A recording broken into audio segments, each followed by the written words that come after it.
کیا ایسا ممکن ہے کہ ایک فریج کے اندر 4-5 لوگ رہ رہے ہوں، وہاں پہ ان کا واش روم بھی ہو، وہاں پہ ان کا کچن بھی ہو، وہاں پہ آنے جانے والے دوست مہمان احباب کو بھی ٹھہرایا جاتا ہو، وہاں پہ کمبل اور بستر بھی موجود ہوں، تو کیا ایسا ممکن ہے؟ یقیناً آپ کہیں گے کہ نہیں، ایسا نہیں ہو سکتا، لیکن غیر ملکیوں نے یہ کر دکھایا ہے۔ سعودی عربیہ کے شہر الریاض میں غیر ملکی پکڑے گئے ہیں جو اس فریج کے اندر رہ رہے تھے، اور ان کی شکایت نہیں کی گئی بلکہ شکایت کی گئی وزارت تجارت کو، کیونکہ یہ ملکی جہاں پر رہ رہے تھے وہاں پر غیر قانونی کاروبار کیا جا رہا تھا، تو اس کو شکایت کیے گئے۔ اس کے بعد وہاں پر سیکیورٹی فورسز کی ٹیم نے چھاپا مارا، باقاعدہ اس کی ویڈیو بنائی اور ان غیر ملکیوں کو گرفتار کر لیا ہے۔ آپ یہ ویڈیو ملاحظہ کریں کہ کس طرح یہ غیر ملکی فریج کے اندر رہ رہے تھے، اور مزید تفصیلات آپ کے ساتھ یہاں پہ شیئر کریں گے۔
جی ہاں، یہ ویڈیو آپ نے دیکھ لی، اور اس ویڈیو میں کلیئرلی یہ دیکھا جا سکتا ہے کہ مین انٹری جو بلڈنگ کی تھی اس کے اندر جا کے جس طرح کسی روم کا دروازہ ہوتا ہے، وہاں پر ایک بڑا فریج رکھا گیا ہے، اور اس فریج کا صرف دروازہ ہے، صرف اس کا خول ہے وہاں پہ رکھا گیا ہے دھوکہ دینے کے لیے کہ کسی کو پتہ نہ چلے کہ یہاں پہ اندر کچھ ہے یا نہیں ہے۔ لیکن سیکیورٹی ادارے بہت تیز ہیں، اور اسی طرح سعودی شہری جن کی تعداد اس وقت سعودی عربیہ میں 58% کراس کر چکی ہے، سعودی شہری بھی محب وطن ہیں، اور جہاں بھی کوئی اس قسم کی وائلیشن ہوتی ہے تو وہ نہیں دیکھتے کہ یہ سعودی شہری کر رہا ہے یا پھر غیر ملکی، اور پھر اس کو رپورٹ کیا جاتا ہے۔ لیکن یہاں پر ایک بہت ہی اہم چیز ہے جو نوٹ کرنے والی ہے۔ آپ میں سے بہت زیادہ لوگ اس ویڈیو کو دیکھ کے ہنس بھی رہے ہوں گے، لیکن ایسا نہیں ہے۔ مجبوریاں بہت کچھ انسان سے کرواتی ہیں۔ یہ تو اندر صاف ستھرے کمرے ہیں، یہاں پر اے سی لگے ہوئے ہیں، یہاں پر ٹھنڈا پانی موجود ہے، اندر دوسرا فریج کے اندر فریج موجود ہے، وہاں پر سب کچھ ہے،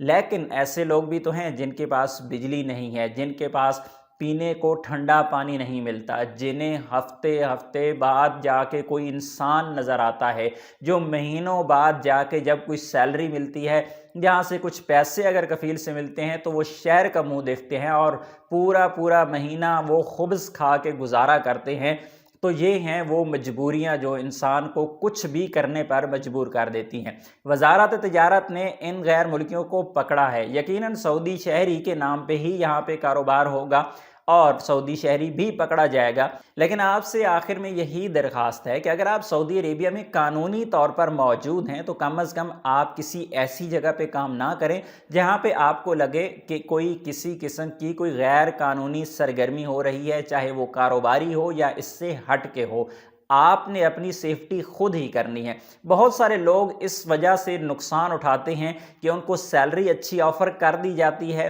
ان کا اقامہ بھی ویلڈ ہوتا ہے، سب کچھ اوکے ہوتا ہے، کوئی ٹینشن نہیں ہوتی، لیکن سیلری کی لالچ میں ایسی جگہوں پہ جا کے جاب کرتے ہیں، بعد میں وہ درد سر بن جاتی ہے۔ اگر تو آپ سعودی عربیہ میں غیر قانونی ہیں تو اس قسم کی جگہ پہ آپ جاب کرتے ہیں، آپ پکڑے بھی جاتے ہیں تو آپ کو وہ تکلیف نہیں ہوتی، لیکن آپ قانونی بھی ہیں، سارے ڈاکومنٹیشن بھی آپ کی کمپلیٹ ہے، اور اس کے باوجود اگر یہاں سے آپ پکڑے جاتے ہیں اس قسم کے کسی بھی معاملے میں تو وقتی طور پہ آپ کے نقصان ضرور ہوتا ہے، لیکن آپ سعودی عربیہ سے جب ڈیپورٹ کیے جاتے ہیں تو آپ لائف ٹائم بین بھی ہو جاتے ہیں۔ اس لیے کبھی بھی ایسی غلطی مت کریں۔ جب بھی آپ کو لگے کہ کہیں بھی اگر کوئی مشکوک معاملہ ہے تو آپ کوشش کریں کہ خود کو اس سے الگ کر لیں۔ اپنی دعا میں یاد رکھیے گا۔ السلام علیکم۔